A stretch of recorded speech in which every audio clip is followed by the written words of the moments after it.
So you get a marble statue of like, let's say a carved woman or a carved man, and you're adding like the abs, you're adding like creases in the face, like you're adding the real feeling and expression. But it sounds like you might even change the sex of the statue. You're just eating a deviled egg on bread is all you're doing. With mayonnaise though, right? Well, Don't they add? Egg has got has mayonnaise in it. See, I don't eat deviled eggs either. No one needs to know how your cam lobes are looking. Like, that's not important. Nice cam lobes. You know, all these stories are really kind of convincing me that I want to maybe go feral and just leave the world of human beings and what would live with animals. Wait a second. What would feral LA? By the way, should we start off the show? Probably. Beaver Dam, Wisconsin's got peppers and a stage. Beaver Dam, Kentucky's where Bill Monroe first played. Beaver Dam, anywhere the people all say, have a gosh dang beaver darn great damn day.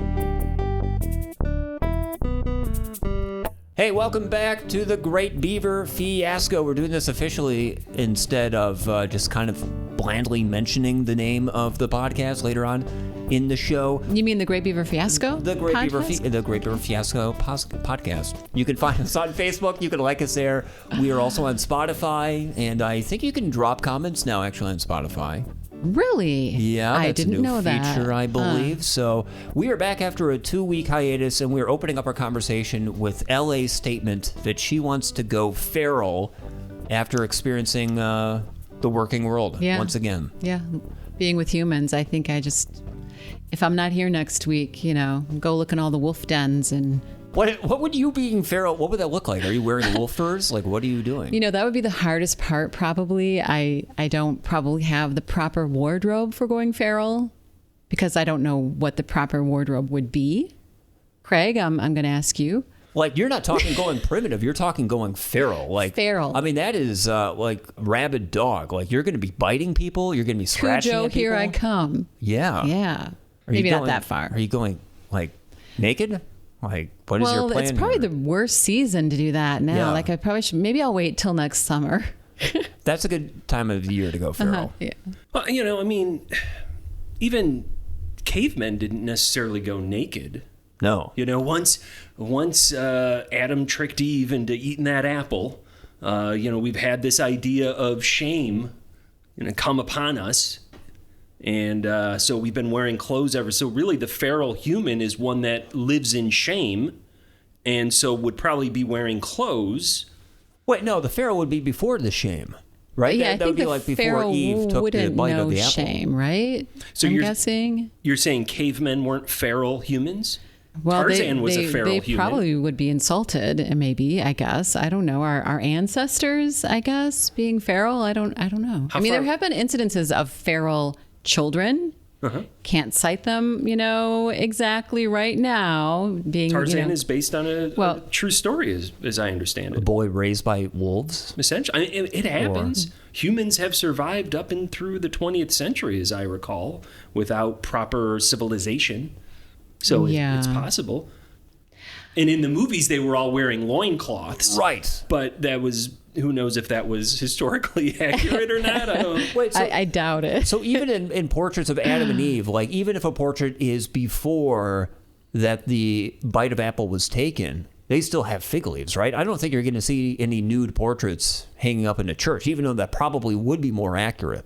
Right, yeah. So nobody right before the shame. As far as we know, nobody was there to take a photograph at the time of Adam and Eve. Or do a painting. Yeah. But one would think that in the interest of just civility, that the church may have decided to pre-shame Adam and Eve, if that makes sense. Yeah. By putting maybe the fig leaf in place. Well, see, I'm trying to remember, and it's like in all the stories that I remember of Adam and Eve before they had the apple, weren't they always like conveniently behind a bush or a tree or something? Right, it's like that scene in Austin Powers where Michael Myers is always, something else is coming in from the left and right, And actually, I changed my mind. I'm not going to go feral. I would miss coffee and my family. I feel like my wife and I watched a documentary, one of the many documentaries about cults on Netflix. I forget what the name of it is. Mother God. The Mother God I one. watched that as well. And my wife basically determined that she has wasted her life by not finding just a cabal or a group of minions that wait on her hand and foot for absolutely no reason. I mean, this woman is probably one of the most brilliant con artists of our time. She's also dead now. Oh, has she died? Yes, she's dead. Oh, update. Yeah. So there's no sequel coming. No sequel. She was alive at the end of the documentary. Wasn't she? No, I think she was dead. Is she dead from natural causes? If we're thinking of the same person, she drank silver nitrate or some kind of maybe that's a different one. Some Is it the one who metal just stayed in bed the whole time? Yes. But Yeah, also maybe there was silver. she stayed in bed towards the end because she had to. She couldn't walk. Because of people had to carry the her silver around. situation. Yeah. I in my mind those were two different it- documentaries, but now I think Okay. you're right. I think they're the Okay, same are one. we talking about Amy Carlson, Possibly. founder of Love Has Won? Let me see her picture. Yeah, She was I'd know if known I saw as- her picture. She was known as Mother God. Yeah, that's her. That's yeah, her. she was the silver one. You're right. and she did turned die. silver. She turned green, didn't she? Oh. Doesn't silver blue? Silver turns you blue. I just remember being just shocked. So That's yeah. Coloroid silver. Yeah, it turns you blue, right? Color right. So my Yeah. wife doesn't want to take the silver route. She just wants the No. part where she could snap her fingers and have like 10 people from the cult come and bring her dinner and food and make money for her. And yeah, because really, they had a YouTube channel that did bring in some YouTube money, channel. but she also had people just sending her money. stupid people are everywhere. They are, because I know they thought that these huge clouds were actually she was trying to get people to believe that clouds in the sky were actually like covering up UFOs that were eventually going to come and take her away. Yeah, but I think the brilliance of her con is that she wasn't crazy. She didn't believe that. She just knew she could get stupid people to believe anything. And she did. I mean, Well, she still had to start those seeds of untruth, didn't she? sure, yeah. And it's been a while since I've seen the documentary, so I probably shouldn't speak to it too much. But Yeah. she did it pretty organically. Like suddenly you get one person, and then that other person is able to get somebody in, and by the time you got two people that are calling somebody God. But it's very easy to get that third person, that fourth person, that fifth person to fall in line. And I think, I don't know what kind of substances were involved either, though, because I think there was a lot of substance abuse going on that kind of helped get people to want to join, maybe. I think she was smoking some bongs in bed, if I remember. Okay. But yeah, I mean, it's pretty amazing how she went from actually just being a regular office worker type person. Literally an office worker, hated her job.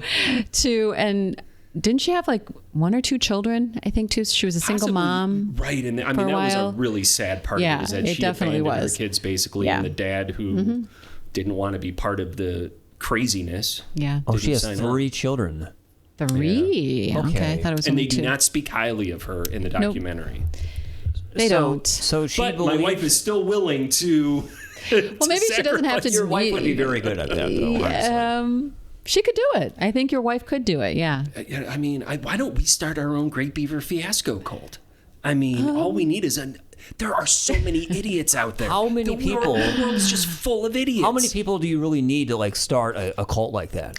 I think once you well, get the first one, I think they She start to fall started in small. line. I mean, yeah, it starts small. I mean, I'm thinking of various religions that started small and now are huge. So, Without mentioning any. no, of course not. Don't need to do that. So I notice here that she believes she was the reincarnation of Jesus Christ, and she's from Kansas. Yeah, I Does mean, that seem like that seems like a state, like if Jesus was coming back, he would be from a Kansas, wouldn't he?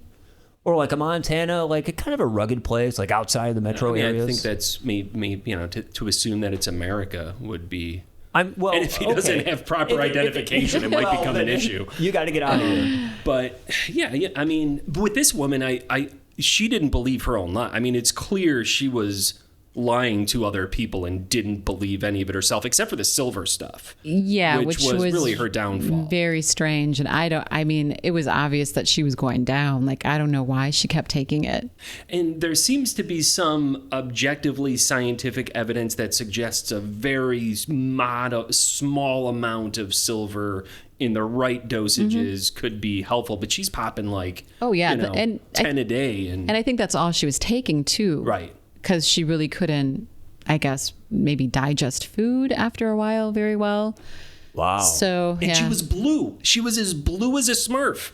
It's very strange. You think that would have tipped her off. So, yes, she was like very level-headed and normal, and obviously was saying things just to dupe people and just to get them to go along with whatever so she could sit in bed and smoke bongs all day. But then at the same time, she was still kind of taken into this whole silver So stupidity. Was she doing that because it was supposed to like increase her longevity, like make her live longer? There are cults of people, other groups of people who are way into silver, who do this silver thing and believe it's a cure for what ails you, essentially, right? Well, I don't touch the stuff. I tend to So this is kind of this is kind of related. There was a story last week about this guy who's on a quest. He's rich, of course, so every rich person needs a hobby, and apparently trying to figure out how to live to be forever is the typical quest.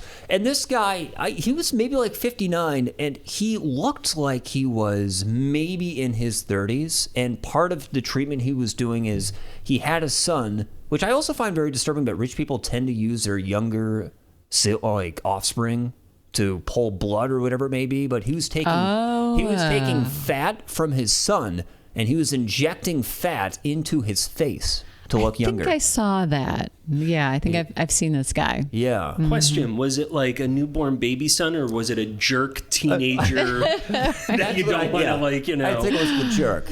Yeah. Yeah, yuck. But apparently he didn't have enough of his own fat like in his buttocks even.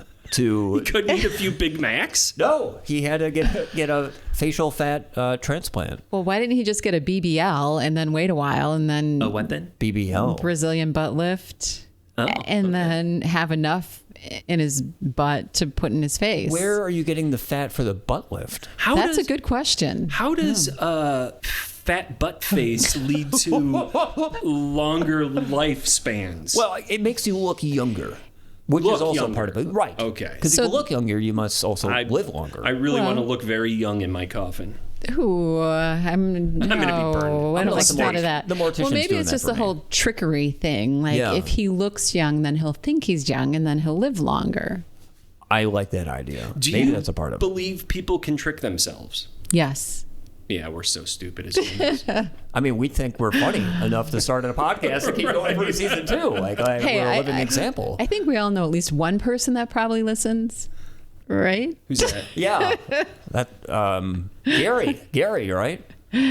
Thanks, Gary. Thanks, Gary. Thanks for being such a great listener. Well, I was going to say Judd. So Jed. Hey, you too. Dan Number the one Warehouse fan. Man just texted me. He listens maybe from time to time, maybe just when he's on. Dan. I'm gonna send him a Hey, picture. Dan, we remember him from season 1. This is a callback. That's right. He was our guest. He should come back. Was to he a season guest 2. or a guest co-host? I forget. It was kind of a weird hybrid. Yeah, It was. I believe he took on the co-host role. He took it seriously. What would you guys be willing to do in the quest to live forever? Because there's some people that it's a very strict diet. You're eating a couple of things. It's the same food every day. You go through chambers like cryo baths to try to slow the aging process. You're taking blood from other people in the hopes that it makes you younger. Like, how far are you guys willing to go? I think that's question number 1. I think question number 2 is how far are you willing to go to be able to die after you've somehow figured out how to live forever and now are stuck on this godforsaken rock? Oh, yes.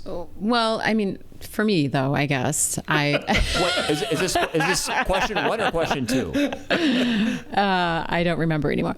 I just want to make the statement that obviously everyone that I know and love would also have to be doing the same thing that I'm doing, because otherwise it wouldn't be much of a life if you're living forever and you're alone. Like I'm happy if I were able to stay 40 forever. I've already unfortunately blown past that. Yeah, 40 was good. I remember being 40. Just barely. Like I don't want to be 90 forever. See, Nothing that's against 90-year-olds, but I mean, if I'm not Willie Nelson, I don't feel like I'm getting the most out of my 90s.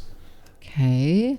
But see, I guess the idea, what you're asking though, maybe is like you would have like the ability to be more active in your older age. Because that's what this guy is trying to do. He's not just trying to live a long time and look younger, but he's trying to stay younger. The endurance of his like livable, enjoyable years. And I mean, they are finding that, obviously with scientific discoveries lately, different ways to prolong your life and stay more active longer, because it's not just a question of living a long time, but living well for a long time. That's my goal. Over the years, we've seen a lot of the anecdotal stories.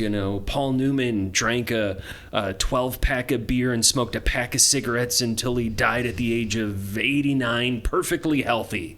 We hear those stories day in, day out. I would be willing to take up smoking if that meant a potential longevity. If it's going to prolong your life. Sacrifice I'm willing to retake up smoking that I had given up in the 90s. Huh.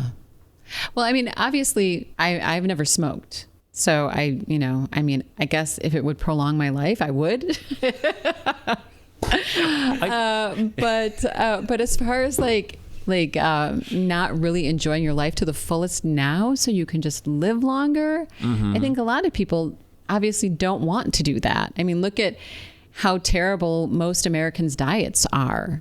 And we know that it's not good. We know that this is going to make you sick, but people still do it. I still eat candy, for crying out loud. It's delicious candy. Yeah. But then at the same time, yeah, if it's like not like everything in moderation, right? And it's like, if it makes me happy, isn't that happiness part going to benefit me as far as like a longer, healthier life? Everything in moderation, except for moderation, I suppose. Yeah. I mean, even if you're eating like light bulbs or like a tablespoon of road tar like every week, even if it's moderation, it's not good for you. Yeah. Or like heroin, like, I only do it like every month. Like, moderation, right? I guess that's fine. Possibly the most depressing direction we could go on in this podcast. Right? So I feel edits coming before and after this conversation. There might be a couple, but I will attempt to swing in and circle back around. So, I mean, what you said right there is the escape of trying to leave everything behind, or at least block everything that's uncomfortable for you. And when we try to live forever, increasing the amount of years you can enjoy things is important, but isn't it also trying to block out the negative, or at least live past the negative a bit more, or make the jarring things less sharp as you're living life? Yeah. I mean, that's kind of the goal of living to be forever, is, as you said, Ellie, trying to be happy and enjoy the life that you're living. I mean, I'm looking forward to figuring out what the big twist ending is. I want Don Rickles to be up there. But Don Rickles is like, hey, congratulations. Took you long enough to figure it out. Ugly. Now let's go. God's waiting for you. I mean, goddess. Sorry. The bar's open. Right. I'm scared. Rodney Dangerfield. It would be a collection of the 20th century's greatest comedians waiting for you when you arrive at the pearly gates. Oh my, yeah, that would be heaven right there. Wouldn't it be? Robin Williams. They're all here. Richard Pryor. Oh my, it'd be like George Carlin. Of course. Well, George would just be off in the corner being hey, you think you're dreaming or what? Yeah. It's all stupid. You don't want to go in here. Heaven sucks. It's better out here in the alley. Right. Just carry on. I can't take part of this conversation. Of all the comedians we just mentioned, who would be the one that you would like watch a special of? In heaven, or of all the dead comedians? Who I guess who's your favorite dead comedian? My favorite? That's really it's hard to choose a favorite. Like it's almost impossible to choose a favorite comedian. I mean, we've named a few. Jackie Gleason. Phyllis Diller. Phyllis Diller is funny, but like I think honestly, like my all-time favorite is Steve Martin, and he's still alive. So, Steve, watch out. He is great. I mean, I want to see like a tour of King Tut. I want to see him bring that out back again. Yes, that was excellent. How about you? Who's your go-to dead comedian? One thing I really love about Steve Martin is his portrayal of the boss in Baby Mama with Amy Poehler, and who was always with Amy on SNL? I forget her name now. Tina Fey. Tina Fey, yeah. So it was those two, and then Steve Martin had a ponytail, and he was like the owner of his company, and Tina Fey is like the number 2, like really trying to work hard, and Steve Martin's just sitting cross-legged on a business table, like, come up here with me, come up, let's hum. I am transferring my energy to you to run this company. It is a beautiful role. I would probably say, though, to answer your question, Craig, would be Don Rickles. Really? It would absolutely be Don Rickles. Okay. All right. Like anyone who can make that much fun of, what's his name with the big jaw? Jay Leno? Jay Leno. Anyone who can just like cut apart Jay Leno on live TV is a friend for me. Oh, and he did that? Yeah, multiple times. Okay. What did he do? Because Jay would always like repeat like, "Oh, so you're heading to the coast? Why are you doing it? Why are you repeating everything I'm saying?" Like, he'd talk to the audience like, "Is this guy? Like, are you hearing me all right?" He did it all the time. It's funny. I don't really like Jay Leno, so I'm not a big fan either. But that's interesting. that's kind of what you glom onto. I like that. That's good. Good answer. I think my grandfather passed away, and Christmas time came, and I was supposed to give the family speech, and I used actually it was my grandmother. I used Don Rickles because he had passed earlier in the year, and I kind of brought everything to Don Rickles because he was so deep and he was pretty kind of strangely progressive, but. What a raunchy guy! Like he was pretty racy in his humor. Okay, so he made fun of his own Jewish heritage a lot as kind of like an escape of why he was making fun of different cultures and people because he did that all the time. Okay. But he just seemed kind of in the know while he was making the joke. Okay, see, I don't think I really know too much about his humor, so I'll have to check him out. But. Andy Kaufman, but there's a rumor he might still be alive. Yes. Right? I think we did a whole show on Andy Kaufman probably being alive. Greatest joke in the history of the world. If he managed to fake his death for 30 years, that's legendary status. Oh, for sure. Absolutely. Yeah. I mean, really, even if a comedian that kind of looks like him claims to be him, he might be able to get a little bounce. We might buy it. Yeah. But yeah, I mean, also Robin Williams, of course. But like, who are you thinking of, Craig? I would, I've got a tie for the greatest dead comedians of all time. One would be the great Mitch Hedberg. Great one. We lost him about 20 years ago. He had the best one-liners of any comedian out there. Let's see, I've pulled a few up right here. Escalator can never break; it just becomes stairs. Classic. I mean, they're really just south of dad jokes, or maybe just north of dad jokes might be. I think Bigfoot is blurry. Right. There's a large, out of focus monster roaming around the countryside. He might be onto something. There's no. I could sit and read his quotes all day. I don't even need to listen to him. But it's great to watch him deliver them, and there's some excellent work. And then I think the next best other dead comedian is Bill Hicks. I mean, he was pushing the envelope in a way in the 90s that like even Carlin and Pryor and to a degree Eddie Murphy never really got to. I feel like if he was alive today, the division that we're experiencing in America would be lessened. And I feel the same about Sam Kinison, who would have probably been canceled first, multiple times on the list, and then multiple times after that. But at the same time, I mean, he was very provocative, and he had a way of attracting people from the both ends of the political spectrum as we interpret them now, as opposed to how we were interpreting them maybe in the 80s when he was at his heyday. Like we didn't. I don't think we really understood politics as a culture as much as we do then, as much as we do now. True. Yes.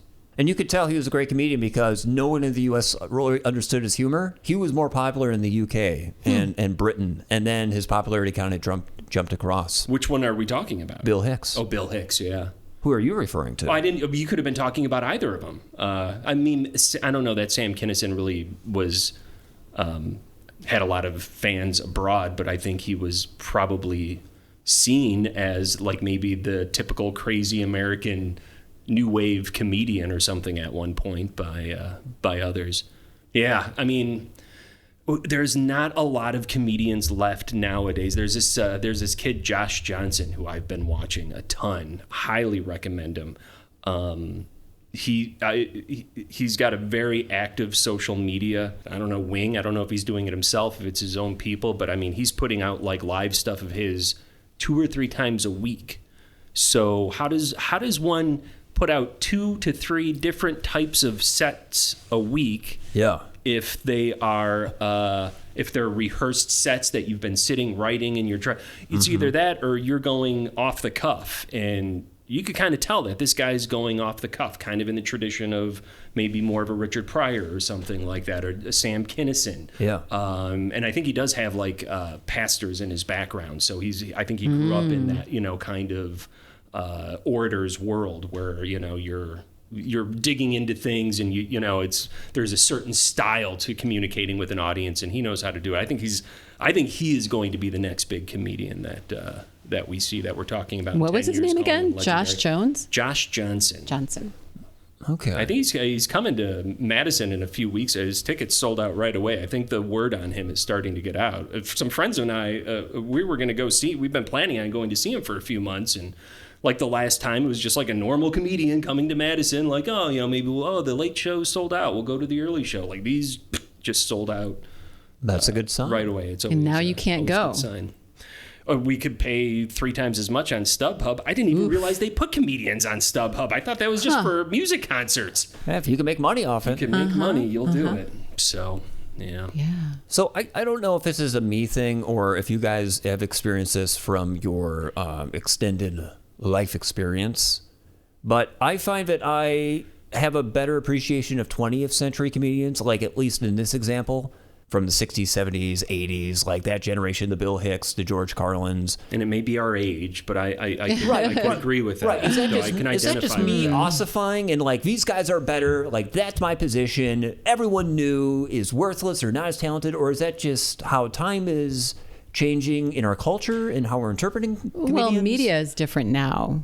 I mean, now it's YouTube more so than like TV shows like SNL or, Mad TV. That changes the playing field. I mean, it really does. Because, like, honestly, like, there are YouTube channels that I actually watch where you wouldn't probably say the person is a comedian, but they are funny. Like, they're presenting different videos to talk about it, whatever, and it's hilarious. It's, a funny thing happened when suddenly we went from a few major networks being the gatekeepers that control all the information we have to literally overnight, everybody in the world has global access to everybody else. Yeah. And I mean, even just like the person down the street is posting a hilarious reel of their kid, and all of a sudden, that's huge. 600,000 views on TikTok. So I think that probably is why. It's my theory. I think that's a big part of it. Yeah. We were a smaller culture then. There were less things to glom onto, and we had more things that connected us as a culture, as opposed to L.A. Bass's world now, where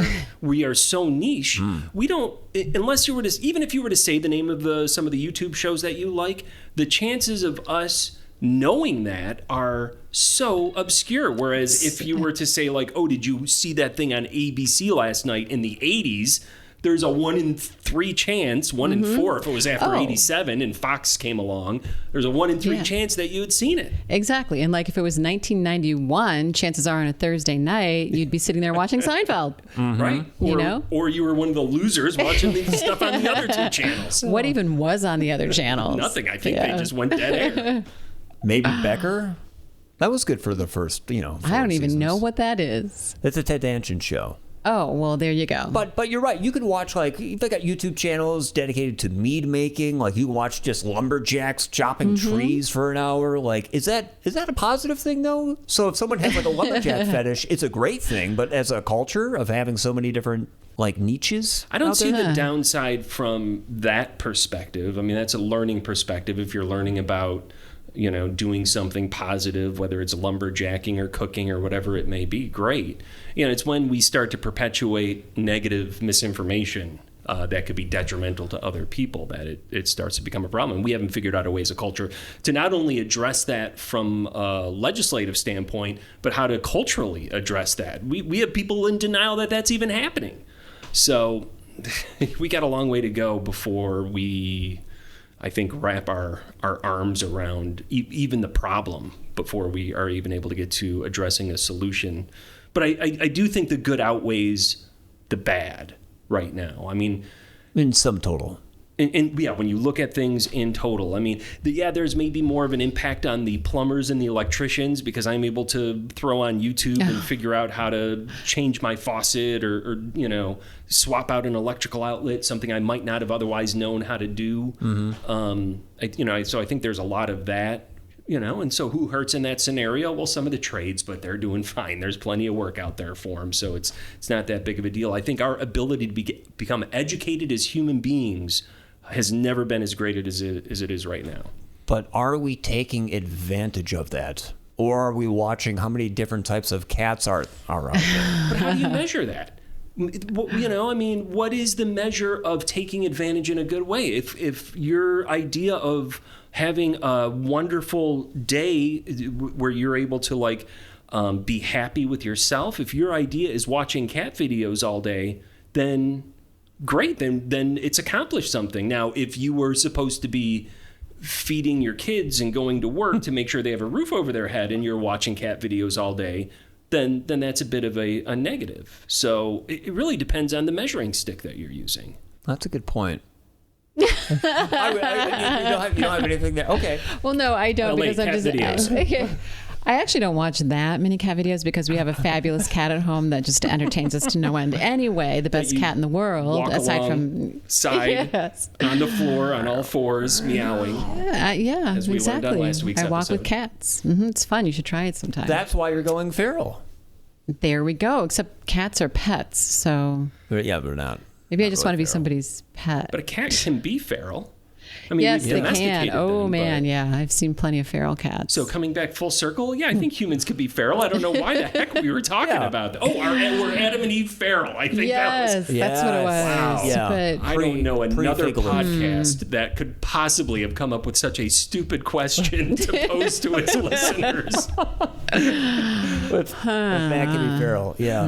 Well, speaking of that, some people have about a week ago or so, I went to an MMA fight in your beautiful state. Oh. Of consciousness? Yeah. Okay. Right in the South of, frontal lobe. yeah. You got nice. it. So you were in the Chicagoland area. I was in the Chicagoland area, and I was down there for an MMA fight because a friend of mine from a gym that I've practiced at was having his first fight in about 2 years or so. Wow. It didn't go that well for him. Okay. He performed well, but then at the end of the second round, the doctor was kind of concerned. Ooh. And then he got up there and did concussion protocols for a good 2 minutes, making him push back and forth and stretch his arms out, and then finally called it. Nope, we're done. You're out. Of course, the guy that I was rooting for was destroyed by it, but that's something that's been kind of a feral activity for a while, even though it's a very artful science of how the body moves and reading somebody else. Structured. Very structured. Structured, Choreographed but almost. structured, but animalistic. Yeah, yes. Like the brutalness kind of honed in by the martial arts and techniques you learn. Sure. What do you guys think about fighting? Because we just had a big fight over this past weekend. We did? I didn't know we were fighting about anything. With Mike Tyson and Jake Paul. Oh. Yeah. Oh. And whether it was even a legitimate fight has people speculating, but... Yeah, wasn't it just all for show, kind of? Was the impression that I got was that it was just kind of... Don't tell that to Jake Paul. It's like just entertainment, right? I mean... It's like wrestling. Yeah, it's all fake, but I wouldn't want to be the one faking any of that. I mean, that's real pain that people are feeling at the end of the day. I don't think it was quite as choreographed as that. But I didn't watch it, so I don't know. It was definitely engineered to a certain degree. Yeah. But what a pain. Wouldn't you want to go up there even if you had no boxing skills, if Jake Paul was just going to beat you for maybe 4 minutes total and you got $40 million at the end of it? No. $40 million. No. Because what if you had long-term damage? Either one of those guys could murder somebody in the ring in less than 30 seconds. That's true. Wow, that's terrifying. But you're right. There's no question. If you don't know how to put up your defenses, if you don't have strong defenses, you can't go 4 minutes. Even against Tyson, who may have, maybe past his prime to a certain degree, he'd still he could still inflict the damage that she's talking about. Yes, he Honestly, could. I think the whole thing is just like, I mean, people actually watch people fight like that's actually a thing, but it is a thing. No, it's I mean, huge. I'm kind of surprised by it. I mean, it's like the gladiator situation. I mean, why isn't it just that? I mean, it's like these people are getting hurt, aren't they? Like you're actually watching somebody get punched in their head. Their brain is like moving in their skull. I mean... My oldest daughter. Why am I the only one that's shocked? She's not a big sports fan necessarily. She's your typical 20-something, loves music, goes out with her friends, does the dancing, has a nice job. Oh, yeah. Loves MMA. Really, yeah. Loves MMA. I don't get it, but she does. If she's with us when there's an MMA fight going on, we are pay-per-viewing something. Oh, that extreme? It is. Wow. It is a very extreme love of the sport, which I don't understand. But it's a little bit like egg salad and liverwurst. Liverwurst, Yeah, like most things in like life. once I Yeah, start yeah. watching it, it's like, oh, okay, I could get sucked into the pomp and the circumstance of it, and that's just what MMA fighters love to hear is words like pomp and circumstance from. But they're actually getting hurt, right? Oh, In absolutely. MMA, I would say that's the most barbaric of all. I've never watched it, so... Pretty much nothing is off limits except for a few things. Like no eye gouging. You can't bite anybody's ear off. Right. You can't bite, but or headbutts, I don't believe. But Crotch you can, shots aren't allowed. or kicking of the crotches, also frowned upon. So do people get then like knocked out? Oh, yeah. Like Oh. unconscious? Bones broken. Wow. Like I don't know that I could watch another MMA fight again because the last one we pay-per-viewed with Marlena in like the first, it just gives me thinking about it. In like the first minute of this one fight, this one guy went to like kind of lightly kick somebody, like his opponent with his shin. Yep. And his shin just cracked in half. The guy who was Are blocking. you I was just kidding saying, me? so that happened to Andrew the Spider Silva. Oh my God, I just can't even. Wait, was it the guy who was kicking or the blocker? I thought it was the guy who was kicking because it was, and it was just like a little spar kick. It wasn't even like I'm gonna kick you. It was like I'm gonna, and then like it looked like, yeah, it looked like just like I don't even know how to describe it. It just Like his bones were glass? his bone just easily just broke in half. It was just so Are you disturbing. the busiest man in the world? Why did you leave your phone turned on this whole I time? don't know. I shouldn't have done that. I'm sorry. Well, Craig just likes to come on the podcast and remind everybody how important he is with his phone going off. Well, you should understand these are usually alarms that I've got set to Oh, I see. don't forget to take out the recycling, You Well, have to tomorrow's not remind yourself garbage of day that? in our neighborhood, so it's not that. No, it's not. Yeah. I've got ones like that for every day. Okay. So Ellie, nobody's calling me. Nobody's reaching out except for Dan the warehouse man. Hey, Dan. Hey, Dan. Hi, Dan. So you mentioned gladiator fights, which is funny because I think coming up the weekend that Yeah. we're recording, I believe Ridley Scott's releasing his second Gladiator. Yes. Would you rather, look how excited you are, would you rather watch a gladiator match than MMA? Like you... I don't think I could, but Yeah. I loved the first Gladiator movie. It was so sad. Like, I loved it. So I'm excited about the second one. Probably won't be as good, but yeah, I'm looking forward to seeing it. That should be a good time. But I don't think I could actually watch like a real like gladiator type situation happening where someone dies. I couldn't do that. That would be, that might be a little too much at this point. Yeah. In our civilization. Way too much. Well, too much to view, not too much for our civilization to have done. Yeah. It's Bingo. it's not the same civilization, though. You're comparing a civilization from like 2,000 years ago to now. Yeah. Like What's civilization, changed other so than civilization TikTok? as a structure is able to preserve a barbaric sport, but currently our civilization, as we know it, in this city that we're Beaver Dam, Wisconsin, for the Great Beaver Fiasco, like that wouldn't support a gladiator fight.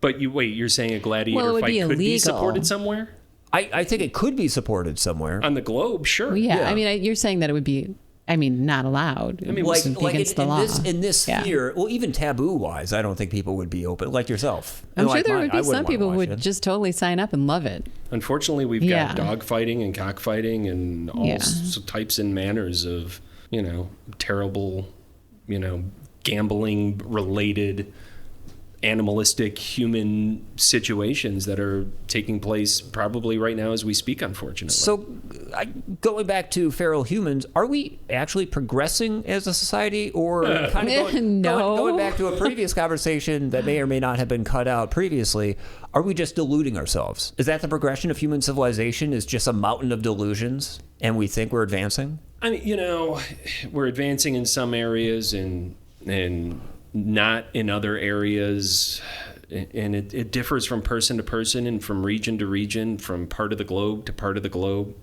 from block to block sometimes. But are we progressing as a human race? One step forward, 2 steps back, it feels like. We have bidets now. We didn't have those 60 years ago. Have the what? Bidet. Oh, the bidet. I think that's a great symbol of at least some minor progression. It is. That's very true. But I mean, I guess the other thing is that we really won't know because we can't go back and have a human experience like 100 years ago. Or, I mean, there were terrible things going on at that time. There were, jerks and murderers and terrible people. It's just that you forget it. I mean, people die and you don't remember and you move on. And so it's like things have always been bad. I think, not to be the pessimist, but I think things have always been bad, and I think they will always be bad. We've built successes off some of, out of tragedy. I think there's certainly scenarios where we've learned about them and have tried to move on and incorporated them, and they've become normalized. Mm-hmm. But then there are other things that would have been going on 100 years ago that are still flying under the radar, are still happening. I don't think that, they always say that you need to know history so that you don't repeat history, but I don't think really humans on a larger scale, and even myself, even just on a daily basis, am I learning from mistakes? Am I learning from, bad situations? I can't always say yes. No, I would imagine not any human can, except for the true narcissists, would be able to say all the time. Whoa, what are you talking about? I guess I passed the test. But yeah, that's part of the process. I think overall we're, maybe the the curvature bends toward justice, in the long eye of the law, or whatever that saying is. Yeah. I like to think that we're bending toward progress and moving toward advancing the human civilization a little bit. But then, there's just the fact that there are wars existing on this planet, and more wars that are probably going to start, are just indications that we as a human race are not as civilized as we think we are, and we're not as intelligent to be able to bring people together around a table and stop suffering of fellow humans, something that's obviously completely motivated by the big four things, water, land, love, and money. So thanks to all, as long as we've got those four things going on, there's always going to be a class of people that are at the top, and they're going to be trying to figure out any way, pull any mechanism, any lever that they could pull to keep the stupid people stupid and keep them in place so that they don't overthrow the people with the power. I think that might be the most interesting thing about somebody being able to extend their life to maybe being like 200 years old.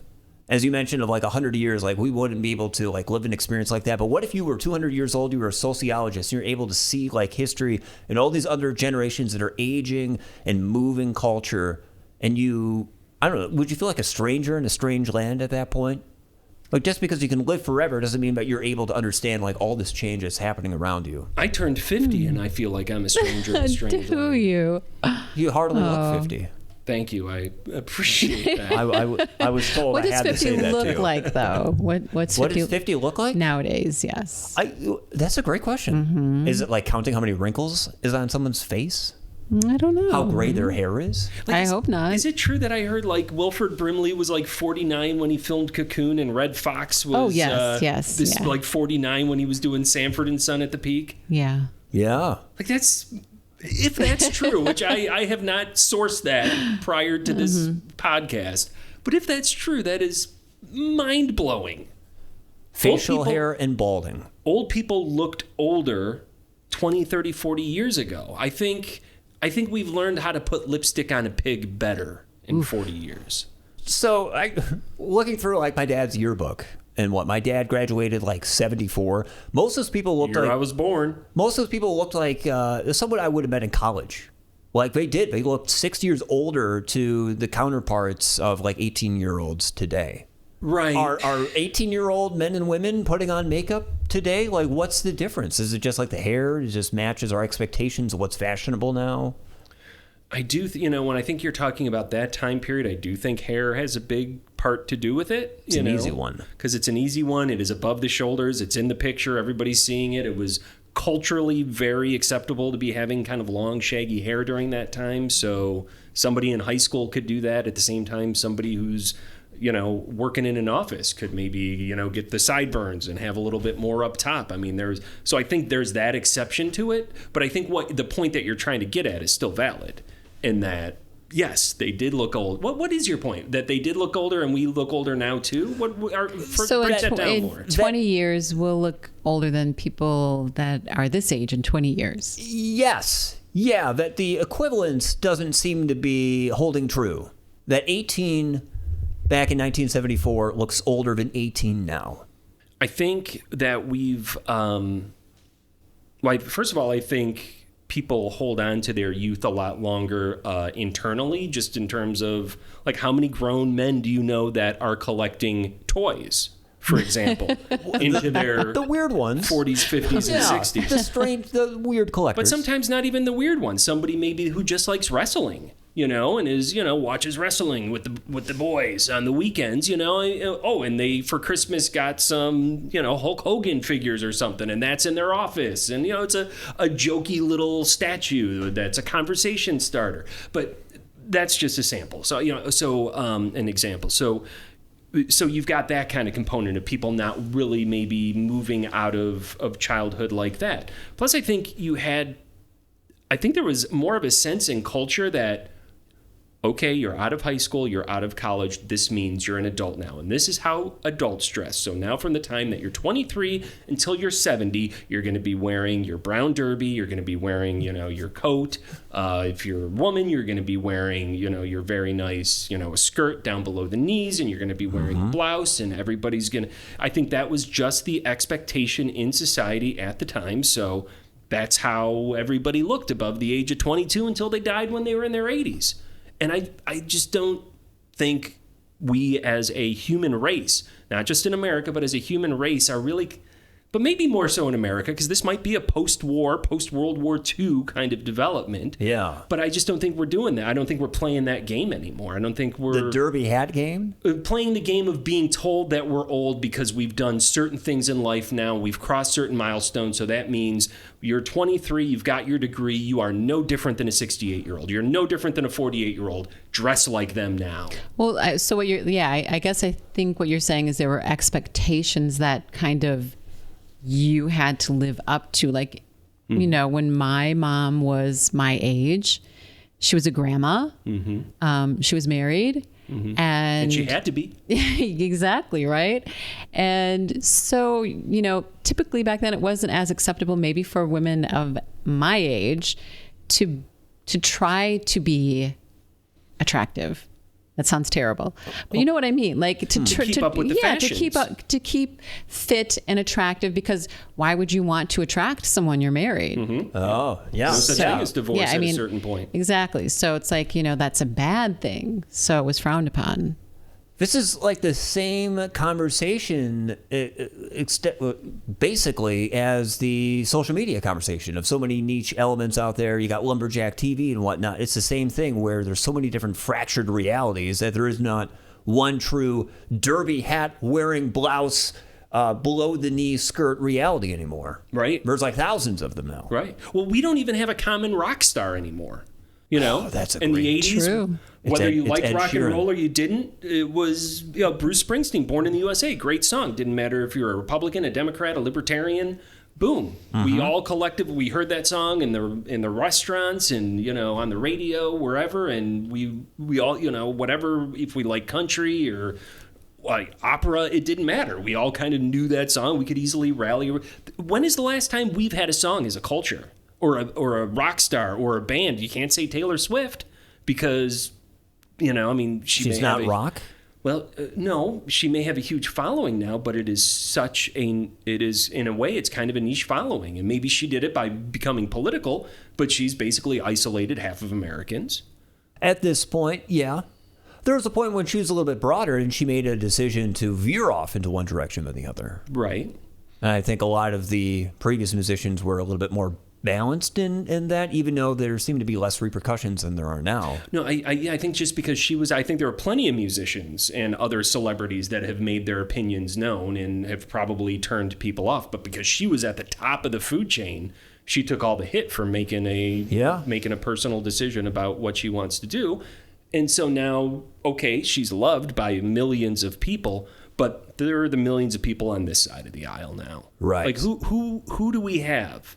That is, we have the Hawk Tuah girl. Quite literally, that's the only. Do we remember the social media? The what? No, I don't remember. You don't know the Hawk Tuah girl? What are you I don't talking either. about?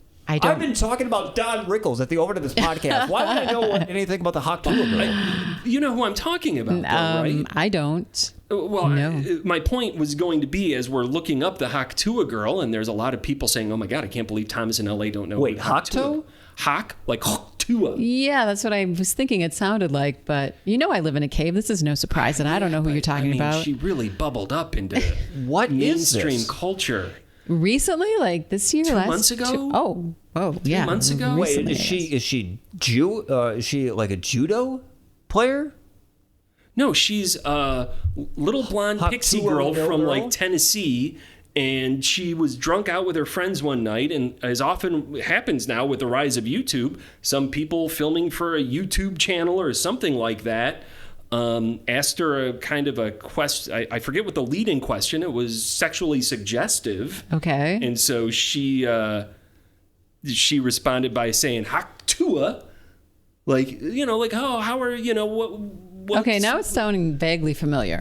and she blew up everywhere. Suddenly, everybody was talking about the Hawk Tuah girl. She was introducing Chris Stapleton and on the late night TV shows and on every podcast. So now she's been the most viral famous? person in 2024, Okay. I would say, and I thought she was so viral that everybody, including 100% of this podcast, was aware of who she was. I feel like we have to delete all of this stuff out because you guys should be embarrassed for not knowing who the Hawk Tuah girl is. It takes a lot to embarrass me. There's really not a lot to watch, but she's a 22-year-old girl. She got thrown into her 15 minutes of fame. Yeah. I don't even remember how we led into this. I think she's done. I think she's done a really good job handling that fame. Obviously, she's got a lot of people surrounding her now, helping her capitalize on this and Because she said Hawk Tuah. And then it went one viral phrase. the next morning. One phrase. That's one it. phrase. Right. Wow. So this happened in June. Is she still on top of the world here? 5 months later. If that Cash You Outside girl could be making millions and millions of dollars right now, Cash Me Outside? We don't know. Where are you people living? What rock does not get Wi-Fi? What do you mean? She was on a talk. She was like on a Jerry Springer talk show, and somebody said something negative, and she said, "Cash me outside," like I'll go kick your ass. And now she's making millions of dollars as a rapper. So do I think the Hawk Tuah girl could be successful? Yes, we've got a machine in place that makes people like this successful. So that's completely possible. I forgot how we led into this conversation. L.A. When you walked into... Oh, yes, the Hawk Tuah girl is the most recent celebrity that could bring us together as a country. Clearly not. Well, if we know who she is. L.A., when you walked inside this apartment and you were talking, you're like, I don't think I understand the world. Yeah, right. I feel the same way. I don't understand How do any of you this. not know who the Because Hawk I Tuah am not on social media, why are you man. saying- I'm on You said you TikTok. live under a rock. I believe it when you don't even have a TV in your house. No, we have a TV. It's just not usually on. Yeah, well, my TV is all streaming, so I pick out what I want to watch. Well, there you go. I don't pick out random Hawk Tuah things. It was just all over everything. Wow. Well, Clearly not. If you didn't have TikTok, we're not seeing it. Well, I'll have you know Haley hates both of you now for not knowing who she is. I think her name is Haley. Haley's the Hawk Tuah girl? I'm fine. I'm emotionally okay. My self-esteem hasn't been better. Actually, it's improved. In fact, you know what? I don't even think I'm going to look it up. So I'm not going to give her... Well, so my maybe. point was that she was largely known by a large group of people. It tended to cross political lines. It didn't matter if you were a Republican or you were a Democrat. Everybody kind of got a chuckle out of this viral thing that went around TikTok and Reels and Shorts. And, anybody that kind of traffics in that stuff is going to see it. And then eventually the old guys on the late night talk shows were seeing they were bringing. So what is the last celebrity? What is the last politician? What is the last icon individual that has brought the American people together? Has there been one since the 21st century started? I don't think there's one that it doesn't fall along political lines or something like that. So it'd have to be someone to meet this criteria that you posed out. It'd have to be someone whose fame started in the 21st century. Yes. And they're still an icon for people today or at one time. I would say they've been an icon for people in the last 5 years or so, maybe. You know what? Why don't we think about this for the next week and see if the three of us can come up with somebody? But you can think about it all you want. There isn't anybody. There's got to be somebody. We are too mired into a niche world right now. We're watching our lumberjack videos on YouTube. We're watching the Hawk Tuah girl. You don't know who the Hawk Tuah girl is. You don't know about the lumberjack videos. We're all in our niche world. The point is, you can think about it all you want. You're not going to find anybody because we don't have anybody. We've lost that. And this is really just following up on your statement from earlier, L.A., about which was just a long-winded way of talking about the impact that social media has had. Yes. I believe coined the term lumberjack show, which I think that was Thomas. Our assignment for next week should be to watch lumberjack shows on YouTube. Oh, I'm going to be doing it now and report back to them. Something the Beaver does, by the way, act like a lumberjack. That's right. Good point. We have had like 12 different interconnecting circles in this podcast. Yeah, but nobody kept notes. Let's see. I love it. Where did we start out? I don't even remember. Like I'm going to try just to humor the audience out there of some figures who may be that unifying. Can it be unified in like, oh my gosh, they're amazing, I love them, or unified in, I want to destroy them? Does it matter which? I think it does. Yeah, no, unifying in a positive way, I think, is how we went into this conversation. Bruce Springsteen, Born in the USA, brought people together in a unifying way in the 1980s. Jerry Seinfeld, right. But now here what's happened to us in the last 20 or really 10, 20 years is we've become highly politicized. And very fractured. As a culture. Mm-hmm. So we are not looking at what the other side is doing. Even those who are completely pedestrian and like Switzerland are, they may find some thing that this thing they like is, that falls on this side of the aisle and this thing falls on but there's no unifying thing anymore. Okay, I think I did confirm one of them. And obviously there's another. Dolly Parton. Dolly Parton. She's a symbol. So she's a feminist symbol for some, but she's also the symbol of someone who's hardworking, came from nothing. I forget her background exactly. She was one of like 8 kids, and then eventually got on a little like radio show on the Wagoneer show and rose up through the ranks. She's loved by country fans. She's loved by Americans of all stripes. She has a good humor about herself. She helps out in natural disasters that have occurred. Like, she's a pretty great person. She's apolitical. Has she appeared on the Super Bowl? Is that one of your criteria? Well, I mean, I think a criteria is that, you have to kind of be Taylor Swift level. That, Bruce Springsteen was making, had millions and millions of fans in the 80s before he became political and essentially lost half of his fan base, which was a huge hit. I mean, yes, Dolly Parton has been apolitical this whole time, although it's not too hard to read between her lines as far as where she leans. True. And some people, and the same could be said for Willie Nelson. Honestly, I might almost go with Willie Nelson over Dolly, which I know sounds bad, but I wouldn't put any of them in the category because not enough people love both of them. I'm sure there are people under 40 who have no idea who either of those people are. Okay, I think I think Dolly Parton, though, just because my daughters know who she is, not from me. Okay. Yeah. All right. And, she's done a lot of things to have a mark on our society. She even has cake mixes now. She's awesome. That's right. Yeah. She is probably She number has one cake at the mixes, list. dude. She does. How is she not a unifying figure? She doesn't have as many fans in all demographics. I mean, okay, your kids know who she is. That's great.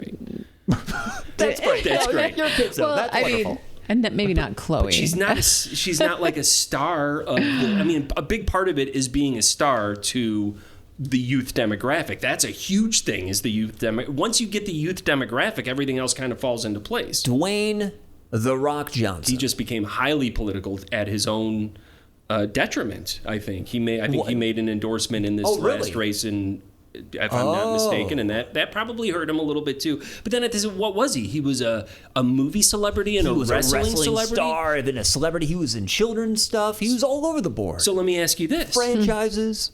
Is a movie star even a celebrity anymore? That's a great question. It's harder to achieve that. I think yeah. there are a couple that are left, but it doesn't matter. It doesn't matter the same. The underlying premise of my statement is that we're no longer making legends because of what you said, because we have YouTube and a billion people can watch, put stuff out globally, creating these millions of niches, literally because we don't have ABC, CBS, and NBC as our primary source anymore as a human race. We're not creating legends. And it's not just politics either. I've been mentioning politics. That is not like my number one barometer for saying this. It's more about us no longer living in an era of spectrum scarcity, which I know I've dropped this word on this podcast before, and you guys have been like, oh, but we don't. There's no such thing as spectrum scarcity, which was basically saying like you've only got like between 87 and 107 on the radio dial. Right. Now you've got XM. You've got whatever. You've got unlimited channels. The idea of channels is infinite. It's infinite. There's really no point in having television programming on anymore. It's preposterous that something starts at a given time. Who's watching that? Some people are, not I'm anyone sure, I know anymore. but they are a demographic that is disappearing. That was another unifying force we have. Gone. We're not creating legends anymore, except right here on. No way. You did not. That was incredible. Wow. But no, I don't want to be all pessimistic, but we don't, you guys don't even know who the Hawk Tuah girl is. She's not a legend, dude. But she's something that kind of bubbled to the top that crossed all demographic lines, crossed gender, crossed political lines. Most everybody, except for 2 of the 3 people in this room, knew who she was. That's the majority. It is the majority. I will. You're right. But even just for that short amount of time, are you going to even remember her? And not this conversation about her. Are you going to remember that event in like 5, 8, 10 years from now? The Hawk Tuah event? How many viral moments have passed through our consciousness and then we're reminded in a little clip like, oh, that was funny. Haha, nostalgia. I think she has the potential to be the poster child of viral fame. For how long? Nothing lasts. How many people are on this poster? Right. Fashion doesn't... This is not a one-person poster country anymore. Remember when we grew up, fashion occurred by the decade? Yes. Fashion changes by the day. Yep. Yeah. Here. So, again, another unifying force that we had with fashion. What we were talking about fashion earlier, right? We were talking about fashion, feral fashion. All that kind of stuff. Yeah. Not the drink. Not the drink. The old fashioned. We're in Wisconsin. You should know about So that. that's why we're all glamoring on. So is it really Hawk Tuah? Is it because she said that, or because we're so desperate in our culture right now to find any sort of crumb of unification that we flock to something of someone just speak Hawk Tuah? As it relates to her fame, I think that was a driving force in it. I think that's what was bubbling up in the culture. That, and she's like very genuine, very wholesome. She's like somebody that's like, I'm raving about this young lady, but she does have this kind of genuine quality about her that kind of suggests like, well, if she was never on this street and never met this person that propelled her into, like, she would just be a regular, bubbly, happy person that could maybe bring people together that nobody would have known about. But now we discovered her in a weird sort of way. And so, you know, maybe she'll use her fame to do good in the world, join forces with Dolly Parton on her bookmobile thing, or, Don't you or do realize something. This is a tragic tale because we have now doomed her life. We have doomed her life to eventually be a disunifying force because now she's on top. There's no other way but to eventually be split right down or choose a side. I would agree with that, except the people who make people famous have gotten really good at what they do. And that's why I mentioned, I think her name is Bad Baby, the rapper. Again, this was a young lady who just said, "Cash me outside" on a talk show somewhere, and now she's making millions and millions and millions of dollars as a rapper because her handlers came around her and they figured out how to capitalize on this 15 minutes of fame. I think what we're going to be seeing more is those 15 minutes of fame people that we grew up with that literally just had 15 minutes of fame and that's it. Maybe you catch them on a year-end review. I think those people are going to have a greater chance of success here going forward. The TikToker that makes a video that's 30 seconds long that gets 6 million views, that person, in my opinion, is going to be more of a celebrity than Dwayne "The Rock" Johnson. Who cares about movie celebrities anymore? Nobody. First of all, Hollywood has gotten very politicized, so movies are really just a one-party entertainment experience for the most part now. Well, don't you think, too, like a lot of their fame of this Hawk Tuah girl or the Cash Me Out? Cash Me Outside. Cash Me Outside is because average, everyday people think that could be them.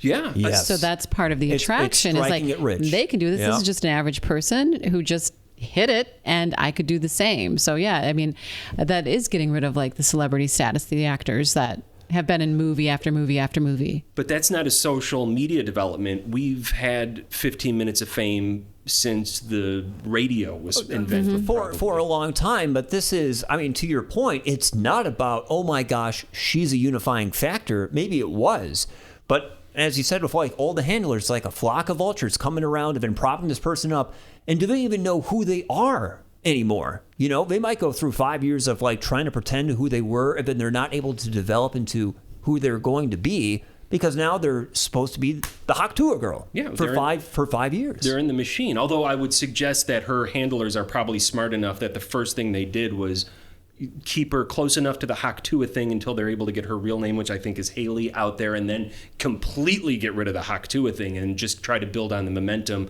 of that celebrity. I think we're looking at celebrity building in a way now in the social media era. I know we are. That is completely different than we looked at the celebrities of traditional media. Well, so what is she doing besides the Hawk Tuah? I mean, I have not. First of all, I am not the expert on the Hawk Tuah girl. I mentioned it in passing, assuming you guys knew who she was. For all we know, you could be making this up though, because we didn't look this up. I could be, but no, she has been doing, and she has been like appearing on the podcasts of the big name. You know, she's been doing the traditional media. She's been doing the new media. She's just been getting her name out there. Her handlers have been getting her out there. I see her name pop up on a headline while I'm scrolling from time to time. So I know her handlers are doing, the Hawk Tuah girl has this recipe, whatever in the I haven't seen any of that. Page 6. You don't know who the Hawk Tuah girl is. Well, the one thing that I'm kind of concerned with is like that is the big like unifying force is Hawk Tuah. I mean, not something, precisely my point. Yes, you are making my point for me. It's kind of concerning. It should be. So, okay, I'm bringing something else into the conversation, cryptocurrency, because I think it's the same thing of celebrity culture right now is just like a cryptocurrency token. Everyone's trying to glom onto, look, a new token. It's Hawk Tuah girl. Do you think she's going to make it? Do you think she's going to be big? Everyone flocks around her. Oh my gosh, she's amazing. I'm going to model my life around her. Drops to nothing. Bust out. You lost all your cultural currency investing in somebody else. You find somebody else and invest in that token, and then that falls. It's an instant gratification culture. Is that the unifying force? Yeah, I think that is the framework. That is the unifying framework. That is where we're at. We are not. I mean, do you want to be a movie star anymore? The term rock star is kind of really just meant as a joke. movie star. I mean, they're artifacts of a bygone era that is on its way out quickly. Movie theaters are shutting down as fast in the 2020s as drive-in movie theaters were shutting down in the 80s. I don't think the sky is so full of stars now that we can't even make out a single one. And so one shines brighter for a little while. Look at this one. And then it fizzles. Then something else shines bright, and we look at that one for a while. Yeah, it's a product of where we're at. And I can't imagine it's going to change so long as we all have access to the World Wide Web, unless somebody comes and just gives us 3 channels again, which is a great way to control people. Sounds awful. That's not great either. It's not, but I mean, it's a possibility. Back to the clown variety shows. I mean, essentially. No. Yep. But the genie's out of the bottle as it relates to that. So unless we come under, unless there's major shifts, America's defeated somehow and under communist rule or whatever worst case scenario you want to run out, then I would think that our access right now to the podcast we're making right now is going out to the entire world that is able to receive free information. The parts of the world where they can't receive free information might not get this, but I mean, going back to the original concept that we brought up, it's everywhere now. Well, and there's so much of it. Yeah. I think the future of entertainment, for example, is going to, I mentioned how I went to go see Fiddler and Sugar Pit, 2 bands that aren't necessarily favorites of mine. They're never going to become household names. I hope Josh doesn't hear that. Because we're done with household names. I don't think any, Right. Yeah. I think we've bygone that era. But what are they going to be able to do? They are probably going to be able to use their talents to carve out a niche audience, like so many people, like the Hawk Tuah girl, like so many other people are, that are going to, instead of giving them millions and millions of dollars as a movie celebrity, might give them, like $100,000 a year steady job. Mm-hmm. So we may see the idea of celebrity now being taken down from this concept of there's only a few out there and they all make millions of dollars to, oh, look, this is content is something that the average person can get involved in again. And maybe something could become of it as they develop their niche audiences. So then actually, in a way, let's see if I can make this make sense. Even though there's no one unifying celebrity, it's kind of unifying everyone because it's bringing the people on the top who were celebrity status into the middle with the people who weren't, who can now be that. Well, that's the democratizing power of media these days. Yeah. Mm-hmm. Right? The power is more distributed. And we're seeing it. Yeah. This isn't a theory that I have right now. I mean, this is reality. What's going on. I mean, we're just all observing this, right? I mean, and there's positives to it and there's going to be negatives to it, and nobody really knows how it's going to go. But my prediction would be that the era of the movie star and the rock star and the huge major celebrity is going to be whittled down. It's going to be smaller for them. Their fame will be smaller. There will be no more Clark Gables. There'll be no more Tiny Tims. No more Tiny Tims. Well, and quite honestly, Johnny Depp did it to himself. So you could ruin it for yourself. You could have a good thing going. Yeah. So, long story short, I think the era of all of the celebrities that we love. Such a sad ending to our conversation. How about we talk about dreams next time? Yeah, I think we've done that a couple times. Yes. Yeah. It's a good thing. I think we should look at it with positivity. I don't think it's a bad thing. I don't think it's a bad thing at all. I don't know, because now that I'm thinking about like the whole crypto aspect of it, it is like just chasing a dream. Do we really like somebody because they're famous, or because we see some of ourselves in them, that they're a random person on the street, they're young? That could be me. That could be my ticket. Oh, that opens up like a whole. I think we could do a whole podcast. And that goes back to the whole illusion on influence. Just what is influence? What are your personal tastes? How much are your personal tastes influenced by what other people that you emulate? Into. So it's not influence culture; it's illusion culture.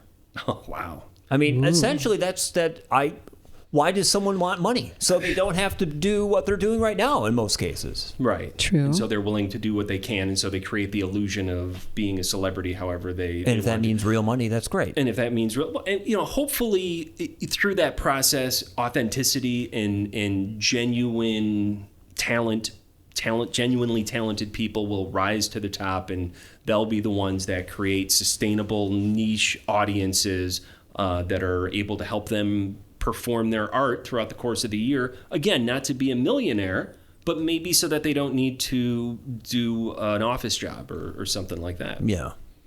And that's not a bad thing. I don't want to create too many tangents here, but like you look at musicians in the 20th century.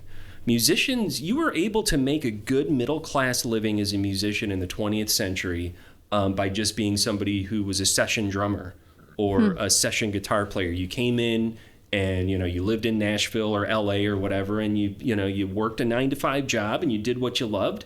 And then computers came along, Pro Tools came along, and hey, guess who lost? Every drummer is basically out of a middle class job unless they're in a major band. They're probably working 9 to 5 again. Whereas we used to have, there were probably thousands of jobs as a drummer 40 years ago.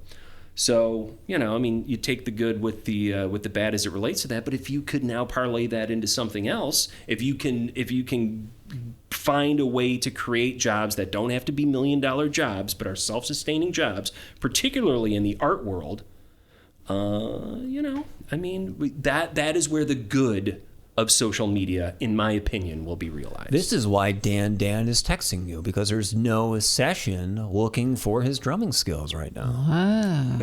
That's true. But we play together here in the local bar scene and everything. And I think there's a certain point where you're not doing art for some people are doing art as a full-time gig and fantastic, and that's exactly what we need in the world. And quite literally, in my opinion, the smaller the better when it comes to that. But then it's like the community theater, there are people that are they're not getting a paycheck. They're out there, they're doing it because they love it, the love of the art of it, and the ability to do that. So if we could somehow find a way to have those people make a few dollars now in this new social media age as a second job to supplement an income, there's another positive that we could get from social media. I don't think we've even scratched the surface on what we think is a culture we know and what we can do with the power that we're harnessing here.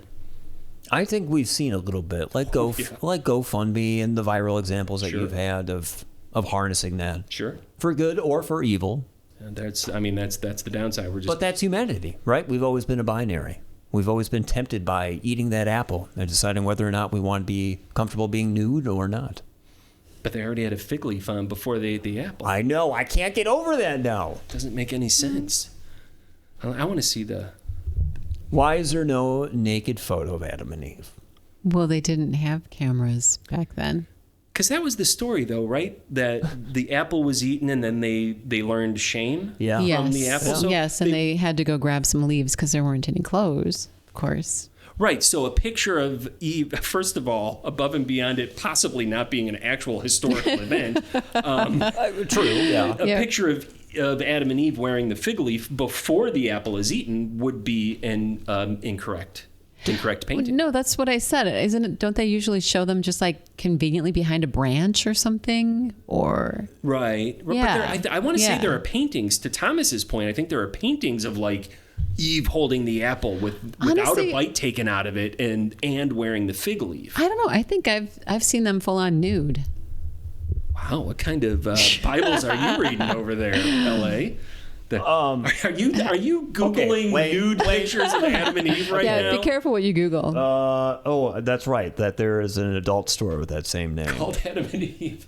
Yeah, that's not what I'm talking about. Well, okay, so as I'm waiting for this to possibly load here, are we at all concerned that the very idea that the Garden of Eden, this perfect place, has magical fruit that makes you feel shame? Like, that sounds awful. Like, this is a cursed garden. A whole new emotion is tapped into your mind by, like, eating a fruit. Can you imagine that if you felt like this internal dread just from having a food? That's not a sacred place. That's... Well, I mean, first of all, it's pure, well, in my opinion, a fictional place. But that reminded me, I wanted to talk about new emotions, but we'll have to say that for next week because that's a long conversation. Great Aerosmith song. Boom! Naked. Yes, see? Exactly what I'm talking about. Thank you, Art History Yeah, okay, so then minor. that one Totally does make sense. naked. Yeah. And then they would eat the apple, which really is metaphorical even in a scenario where Adam and Eve were real people, which I do not discount the fact that ancient aliens come down and drop 2 humanoids on this planet named Adam and Eve. And Ancient astronaut theorists. Ancient astronaut theorists speculate Yes. that, and you know, I mean, and the apple could be metaphorical to whatever directions they were. Don't do this. Don't. It could be don't eat this food. It could be don't eat this mushroom. It could be whatever it is that is unlocking free will in mankind. Eve bravely decided to do. See, I don't think it was an apple she ate. I think it was a magic mushroom. If God was a mushroom and she opened up a whole new possibility. If these were actual historical people and there were something consumed, I would agree with that without question, because of the amount of barrier breaking that would come, and we're talking about a psychedelic mushroom, right? The amount of kind of epiphanies that are generated by something like that would be akin to free will and self-awareness and realizing things. I mean, how happy are feral humans before self-awareness? Self-awareness was the downfall of everything, right? So the question that we started it with, LA, would you like to be a feral human? If so, eat this baggie of mushrooms that Thomas has in his pocket. I actually, hold on one moment now. Thomas has got actual mushrooms. These will be the shiitake mushrooms, though, I'm Will sure. they? Not the, okay. Thomas doesn't traffic in. Although oh my gosh, what have you got over there? What is that even in? Is that like a dehydrator or something? You have dehydrated mushrooms? You guessed it. Those are... Yeah, I've had some dehydrated mushrooms in my dehydrator, actually, from yesterday. And those would... What kind are they? Shiitake, I probably... they are... Is that the kind you grew? Did you grow that on your log? Ooh. No, that was a mushroom crumb. I've tried... So my log is not doing very well. I have it in a cooler right now, and I've been spraying it regularly, and it was having some mycelium growth. Like, the white patches were starting to actually pop out of the cuts I made in the plastic, and then they kind of drooped down. I'm sorry. So my mushrooms are not growing. So this is edible? I got this from a store. Yeah, This from a store. You want to split it? No, I want to watch you eat it. It's like mushroom jerky. I've eaten my share of dried mushrooms in my life. I don't feel like if it's not baked into chocolate that I need to eat any more. Interesting. Do you want to finish it? I don't know if I can. you can make out the umami flavor in the mushroom a little bit more. So kind of that same flavor that Parmesan cheese has. It makes you salivate a little bit. It's kind of like a protein flavor almost. Oh, okay. Mm-hmm. So this is a health food? Are you trying to kill me? I'm just trying to open up your taste buds. And your doors to perception. Oh, wow. Will I be able to drive home after this? Give it 40 minutes. But, the theological discussion that we've had here on the Great Beaver Fiasco. I feel like this has got to be a first. I feel like we've got a 2-part episode here, which is probably not a so. bad idea because we've got... Wait, no, there's no way we can make this a 2-parter because we circle back to previous conversations way too often. It all depends on... The whole thing is one big circle. It all depends on our promo. I mean, when we take the break, we're going to have to come up with a... There's no way I can rearrange our segments to make sure. Oh, when was this said here? Oh, that was back to this one. But we could say, we could punch in after 60 minutes, and on part 2 of our conversation, we're going to talk about mushrooms and Adam and Eve some more, and s'mores. Let's talk about s'mores. S'mores, yeah. S'mores are great. I haven't I'll talk about that. I didn't even realize what time it was, though. Yeah, we've been talking for a while. Been just really... There's no way. Wait, are we done? This is going to remain in the episode, isn't it? We're still going to be talking about this. Is going to be in the episode. No, this conversation is now. Yeah, Okay. this is now. We missed it. When? This Just is present. We're meeting What? next week, aren't we? I When thought will so. then be? We should. I mean, and the only thing next week is Thanksgiving. That's When is Thursday. Thanksgiving? That's Thursday. Thursday. Oh, okay. So, but yeah, I got to go. I'll It's be 8:30. traveling a lot, so Oh. I might have time. Bye. Editing it. Bye. The door's right. You can keep walking. See ya. We're not. Okay. We're not shutting off. Well, nice knowing We're not you. shutting this off. No, we're you're gonna. This is fiasco overtime. Is Okay. what we're gonna call well, this. I can't the stay. podcast. I have to go. The episode ends 30 seconds after that door slams closed. So why don't you scritch your way out of here, LA? with Bye. your jacket. Hey, the door is wide open. Bye, LA. Bye. Nice as always. I hope our neighbors are doing all right. Your neighbors. Yeah, I got neighbors, LA. People that I care for. Lucky you. I wouldn't know what that's about. What? What do you? Don't say that. See you guys next week. She's on a corner lot. Bye. Slam it. And there she goes. That's it. And there she goes. Have a gosh dang beaver darn great damn day.